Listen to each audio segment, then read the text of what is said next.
Policia e Tiranës ka arrestuar një nga autorët të dyshuar të grabitjes me armë zjarri të argjendarisë në Kamës. Në pranga ka përfunduar Eles Hysa nga Këruja. Sipas burimeve, 22 vjeçari i arrestuar së bashku me një person tjetër dyshohet se kanë bashkëpunuar për të kryer grabitjen me armë zjarri në Kamës, pasi prej disa ditësh kanë vëzhguar lëvizjet në këtë biznes.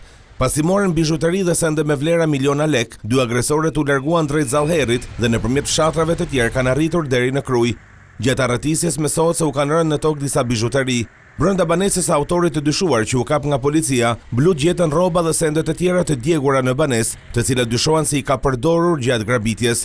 Ndërkohë janë gjetur dhe kuti bojrash, të cilat dyshohen se janë përdorur për të lyer motorin për të shmangur kështu zbulimin nga policia.